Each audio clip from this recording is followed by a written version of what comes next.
Thank you for tuning in to this episode of the Prosperity 101 Breakroom Economics Podcast. My name is Linda J. Hansen, your host. I seek to unleash the power of employers to reclaim and preserve America by educating employees about public policy issues that affect their jobs. I believe this leads to greater employee loyalty, engagement, and retention, and to an increased awareness of the blessings and responsibilities of living in a free society. Join us each week and be sure to visit prosperity101.com for resources and information.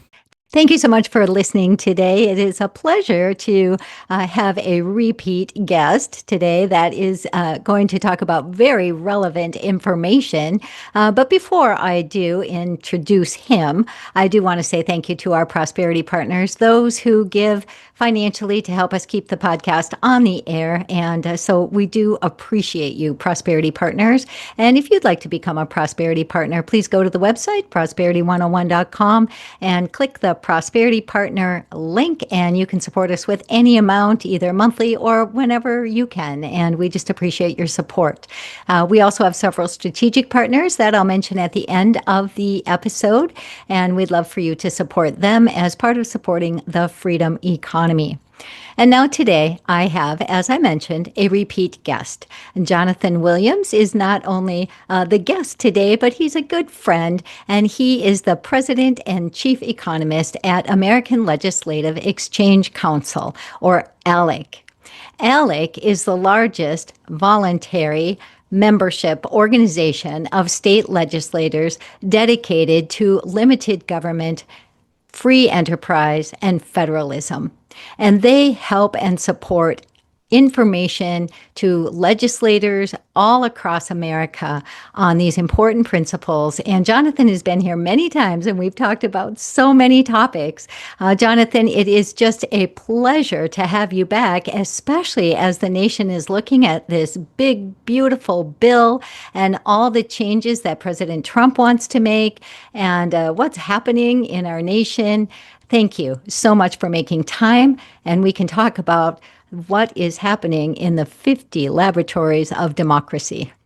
Well, thank you, Linda. It's great to be back with you, my friend. And it's been an incredible first 6 months to this year. It's hard to believe here we are, rounding out the first half of the year. It's the end of the state fiscal years, which is a really incredible point in time to talk about all the big, beautiful things happening at the state level. But for once, and this is, I can't say this that many times in my career, if ever, Washington, D.C. is moving about as quickly as the states are in many areas, with the DOGE and President Trump's efforts to bring education back to the state level and to the parental level appropriately. And we can talk about that. I know I had a chance to have lunch with the president and a few governors early on this year to talk about that effort before his executive order.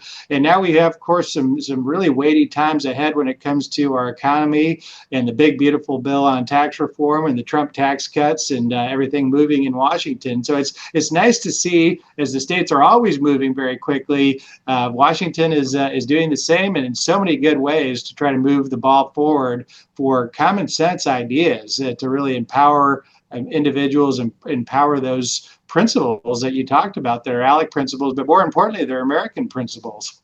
They are American principles, and they're constitutional principles that we hold dear.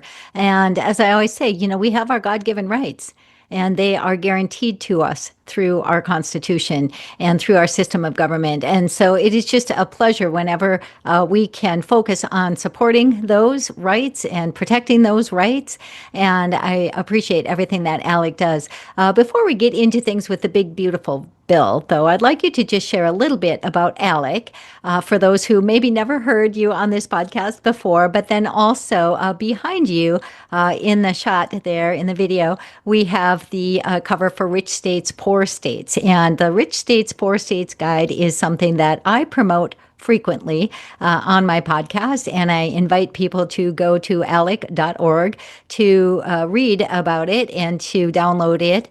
But if you could tell people a little bit more about ALEC, and then also the Rich States, Poor States Guide, and why it is so important for them to see this as they think about their own states.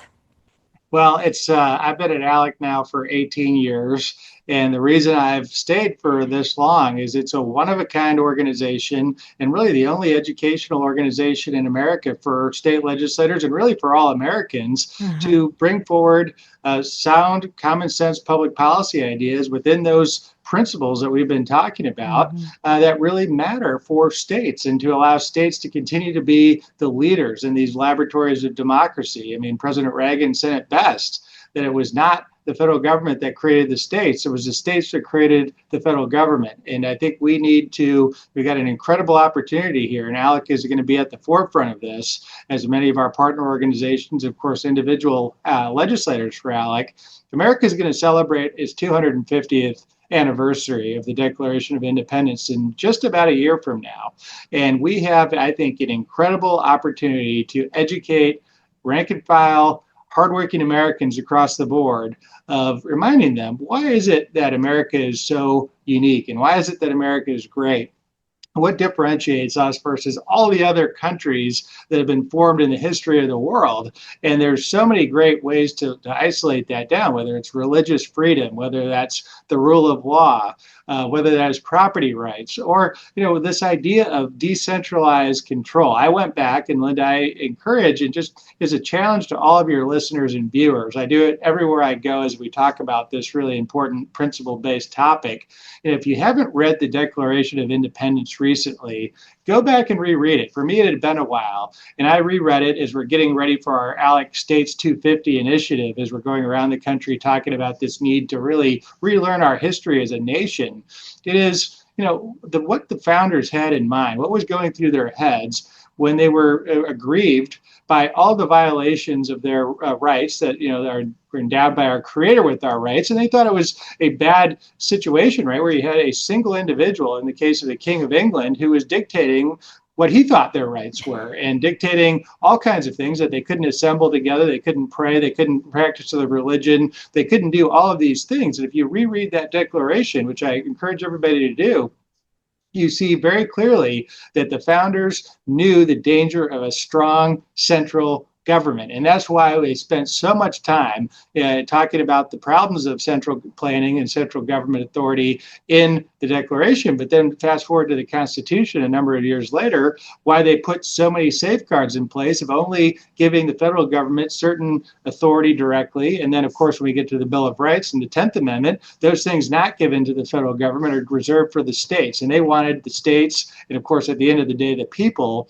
to be the people that are governing. And that's such an important piece of what ALEC does. Lots of other great conservative organizations focused on federal issues and focused on how Washington can fix things. And of course, there is an element to that. We have 114 members of the current Congress who are ALEC alumni members. We're proud to work with them, people like Speaker Mike Johnson and Majority Leader Steve Scalise and many, many others. But the idea, of course, of ALEC is not all good ideas, in fact, most will never come from Washington, D.C. Mm-hmm. They will come from the states and communities and churches and families and people. And that's the important differentiator there. And so we at ALEC are so proud to work with 2,000 state legislators, Republicans, Democrats, Independents, Libertarians, vegetarians. We'll have everyone that wants to talk about principled policy ideas come to the ALEC table and talk about those things within the context of the principles. And so I've been now to all 50 states multiple times over to work with our men and women who serve at the state level. And that to me is such a privilege, because when you get to know your state legislator, if you don't know your own state legislator, I know, Linda, you do, but for your listeners, if you don't, take some time and go out and have coffee with them when they're in the community. They're very approachable. They want to hear from you. And they're folks that are good people that are grounded in their communities. It's not like a member of Congress sometimes where you get the stereotype of a member of Congress who gets stuck in the D.C. bubble and forgets where they came from. The members of state legislatures don't do it for the money. In a lot of cases, they make $10,000 a year. In the case of New Hampshire, live free or die state, you know what their salary is annually? It's $100 a year is their salary. So they're not doing it for the money. They're doing it because they believe in being principled policymakers in so many of the cases. And for me, that's why I've done this for nearly 2 decades. That's why so many of my colleagues and so many ALEC members bleed ALEC blue, as we like to say, because they believe so strongly in this concept of matching up these conservative, constitutional, American principles with really the men and women who are supposed to get it done in our federalist system. In rich states, poor states, and we can get more into that as we go, is a great way to illustrate the importance of federalism and why it matters so much, why some states like Florida and Texas and Tennessee and Utah are doing so well when they follow the ALEC principles of free markets and limited government, and why states like New York and California, Illinois, they just can't ever seem to get it right because they follow the other framework, which is the big government framework. And one of my favorites, Thomas Sowell, had the book Conflict of Visions. And that's exactly what this is in the laboratories of democracy. And this is the beauty of the laboratories of democracy. Bad ideas can only survive for so long. Mm-hmm. And then you see the absolute connection to the bad results. And then if you've got policymakers worth anything in those states, they're going to realize you got to course correct, or otherwise there's going to be some major consequences. And that's one of the pieces of the rich states, poor states puzzle that we could spend a couple of hours talking about 20 years of rich states, poor states as well. Well, we really could spend a couple hours and 20 hours. But based on what you've seen in rich states, poor states over the last several years, I know that certain states, like you mentioned, are always at the top. Can you give us, say, the top 3 to 5 things that really make them stand out? Well, it's a great question, and Utah has been number one for all 18 editions of Rich States, Poor States. I was out in Salt Lake City with the Senate President, Stuart Adams, from our board, a great friend, and Speaker Schultz and Governor Cox to release the rankings. And Utah has a lot of great things to take away from it as really how they've been able to stay at the top for this many years. An incredible feat when you think about it.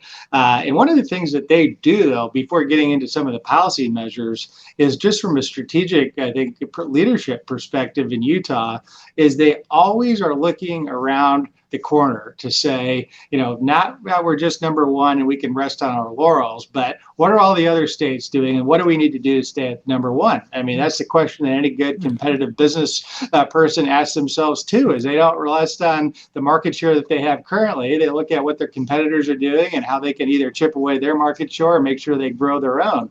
And so that's what Utah has done, I think, very effectively, is every year at the ALEC annual meeting, they'll get their Utah delegation, where I think they'll have 40 legislators with us at our annual meeting, and they get in a room and say, here are all the big ideas that we're hearing other states do, and what do we need to do in Utah still to stay ahead?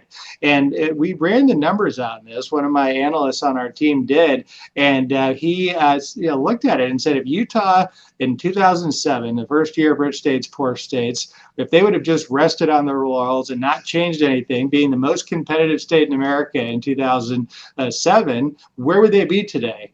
And it turns out, and there's a little bit of guesswork to see what other states would have done, obviously, but if all else being equal and every state did kind of what they've done in the meantime, Utah would be somewhere around 23 today.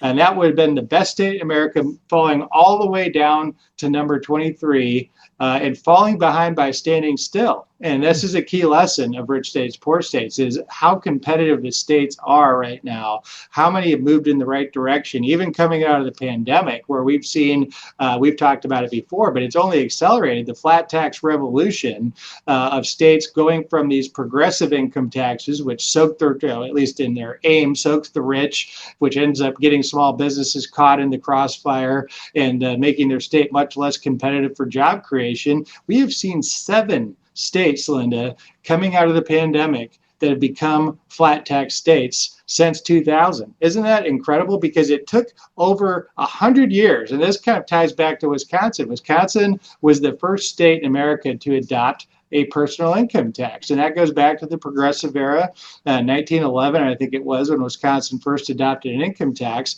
And you go from that period in 1911 all the way to the pandemic, and you had a grand total of about 4 states that went from a progressive system to a flat tax. And then since 2020, we've had 7 in the flat tax revolution. That right there has been showing the power of the laboratories of democracy. And of course, not just academically, but to see these states now move ahead, leapfrog other states when it comes to job creation and making their state more competitive for small businesses across the board. That's just one great way that we've seen states move in the right direction, but it proves the point that you fall behind by standing still. Utah was one of the states early on that went to a flat tax in 2007, but they've done pension reform, which is a major issue where you have your neighbors there to the south in Illinois that kind of show us all what not to do generally. Illinois, under Governor Pritzker, and the unfunded liabilities in their system continue to threaten really to bankrupt the state. You have the city of Chicago, where you have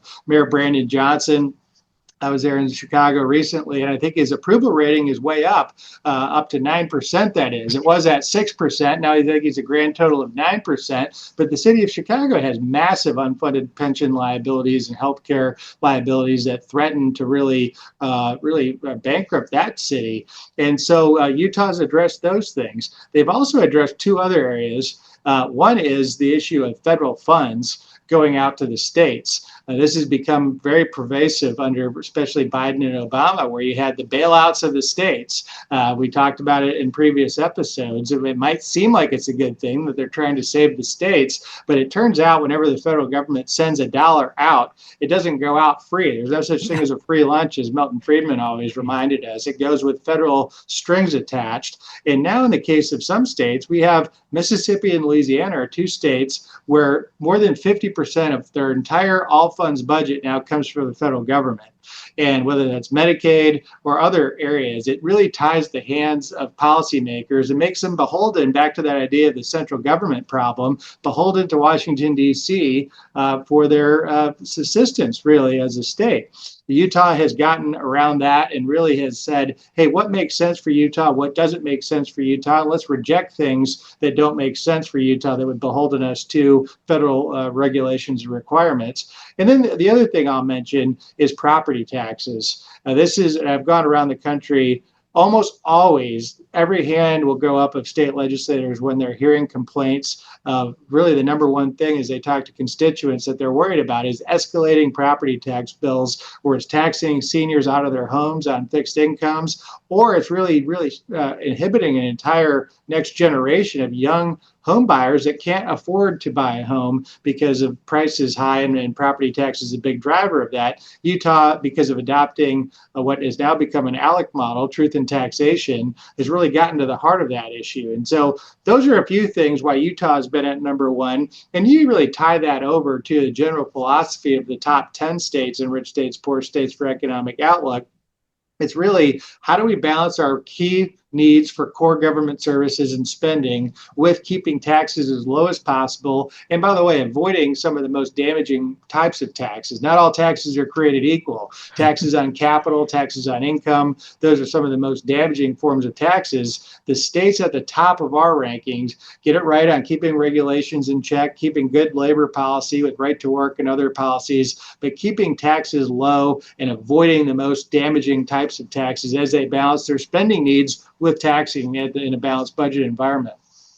You know, it's so common sense. There's so many of these things that are common sense, especially as you see the data come out that, proves the point so often year after year. And I think those of us in the 50 states, we look at the federal government and say, why can you not pay attention, right? And now we have this big, beautiful bill going through the legislature now and being discussed in the Senate, and then it'll go back to the House and things. And when this particular episode releases, it will actually come out after July 4th week. And so, of course, right now we're recording and we have no idea what is actually going to be in the final bill.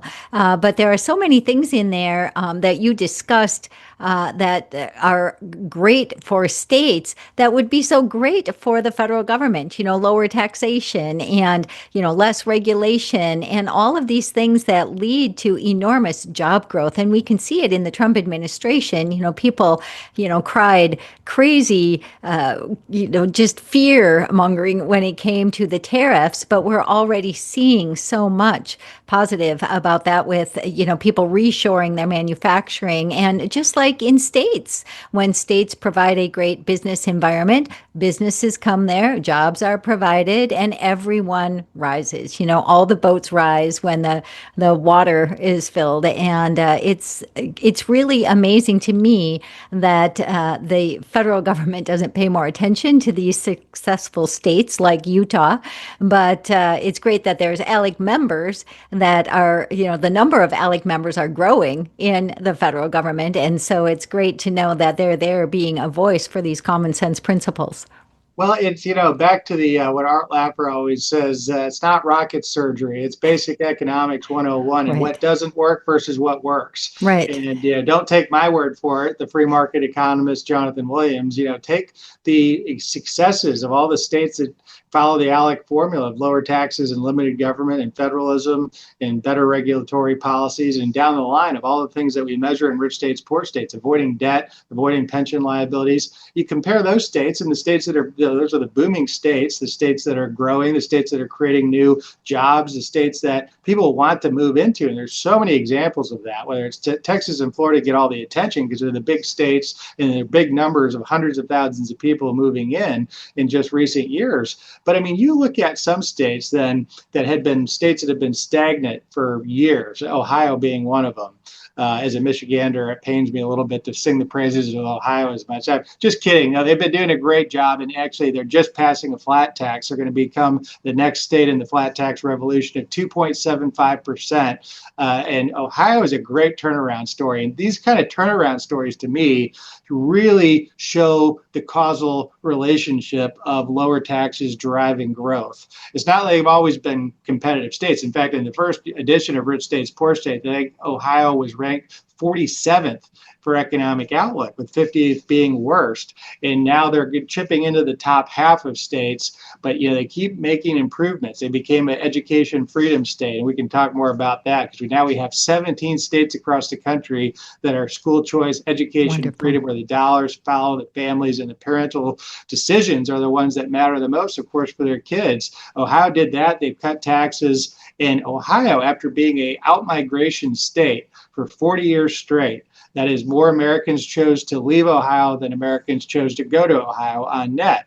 And it takes out birth rates and death rates and takes out international immigration. That's what we measure in rich states, poor states, is net domestic migration. And that really shows what Americans feel opportunities lie across states. Ohio had been on the losing end of that for 40 years, 40 years straight. There's probably a good analogy to show in terms of the Bible there and 40 years of the wilderness, right?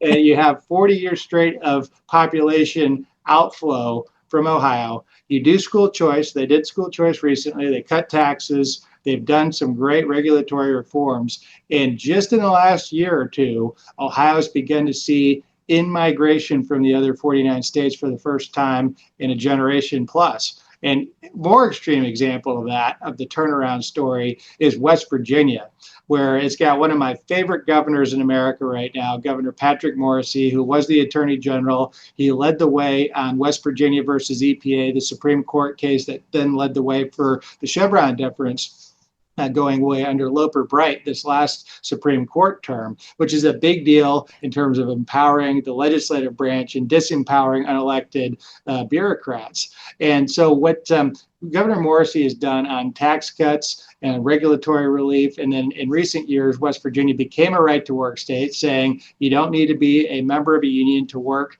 It's an incredible opportunity to create jobs in that state. West Virginia, many of you know this story.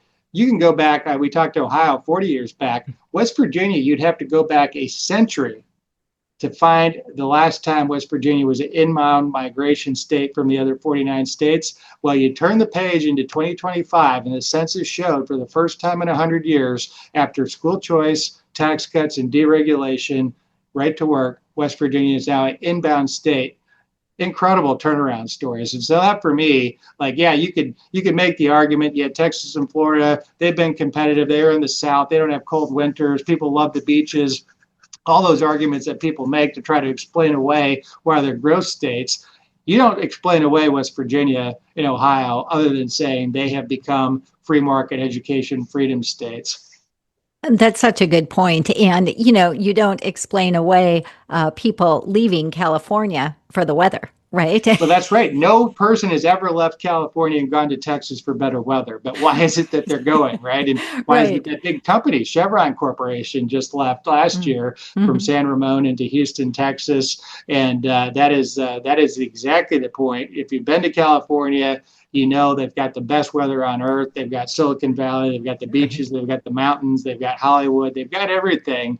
And yet they're hemorrhaging hundreds of thousands of people every single year to the other 49 states. Exactly. And that brings me to, I think, what will be our last question, because I'm sure we'll talk a lot about it, is what would you say to employers who need to educate their employees about these issues? That's my heart, is getting employers to empower their employees to understand the importance of these issues when they go to the voting booth, so they don't vote themselves right out of their job, that their jobs do not go to the other 49 states. They stay in the state where the employee wants to live.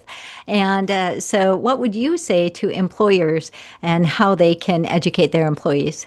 Well, and this is, really a, nonpartisan principles right here is, be involved in the policy discussion and Mhm. don't shy away from talking about what good policy looks like. And, the case of, one of the biggest questions we always get as we travel across the country and talk about this rich states, poor states story is, well, if I get all these people coming from California and New York, they're going to turn my state into the bad policies that they Mhm. came from, right? They're going to bring those Right. bad ideas with them. And, that's a big question. It does make a lot of people nervous. But here's where I think the voice of the employers is just so important. I think it's existential to the future success of states that are inbound migration states, especially, is they and their trade associations and their chambers of commerce, the state chambers, the local chambers, the business groups, NFIB chapters, whoever they're involved with, and then directly with their employees. And once again, this isn't a partisan message. This is the message of be involved in the discussions to say, why is it that people have an opportunity in Texas and Florida and Utah? They didn't have this opportunity in California, New York, and Illinois, and the other high tax states. Policy matters, but involvement matters. And, there's so much attention, and rightly so right now, paid to Washington, D.C. and the big, beautiful bill and avoiding what would be an existential problem for our nation if the Trump tax cuts go away. I think we're guaranteed a recession if they don't get these renewed. But at the state level, making sure that people pay attention to what is happening in state and local units of government. We talked about it earlier in terms of those local elected officials want to hear from their constituents. They want to go grab coffee. They want to know why is it that their employers are bringing jobs to their district and their state and they left another place, and tell that story. Americans are so busy trying to get their kids to soccer practice on time that they don't have time to get into the substance of the issues in a lot of ways. And employers can play a key role in that educational piece because I think we were talking before we got started with the interview that there's so much political theater of us versus them, and Yes. people like to see that got Mhm. you question and the hit piece that it's Republican versus Democrat. Throw that out the window for a second and let's talk about what are these constitutional principles that made America great, that we're going to celebrate America's 250th here in about a year, and have those employers tell and retell, not just theoretically what those principles are, but why it matters for the quality of life and the cost of life for all of their employees.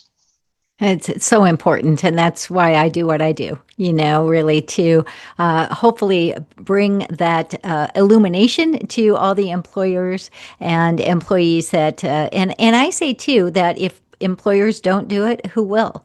Because we have all of these people in the workforce that have come through the public education system or, through the upper university systems. And we can see some of we see some great results from these things, but we also see what that has done to our culture in terms of what's been taught over the years for people to hate America and, have this entitlement society. And if we don't have employers helping to share that truth in the workplace, we have millions of people who will not understand, and they'll continue to go to the voting booth and vote themselves out of the very jobs they need to make their lives better. So, yeah, that's my passion. Well, you do such a great job bringing this to the forefront, and thank you for your good work to continue to do that, Linda. Thank you. And it's really to the heart of what ALEC is as well, as we're bringing businesses and individuals who care about the cause with America's state legislators to have that discussion. We don't shy away from bringing businesses to the discussion. A lot of people do and say profit's a dirty word. We think it's a positive thing because where do people's wages come from? They come Right. from profits, right? And Right. so bringing businesses and individuals together within that principled framework is exactly why ALEC was created. Yeah.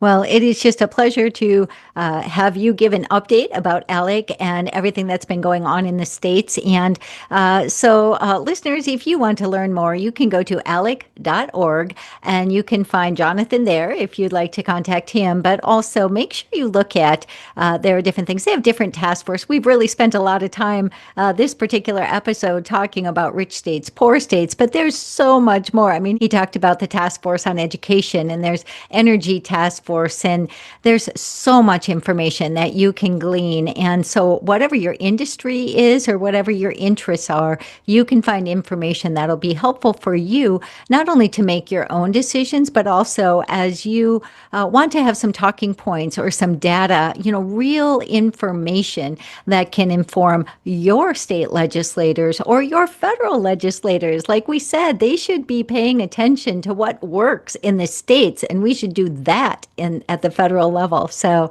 thank you, Jonathan. We just appreciate it so much. And do you have any other closing comments before we end the interview? Well, it's always great to join you. Yes, alec.org is an incredible resource. I encourage everyone to check it out.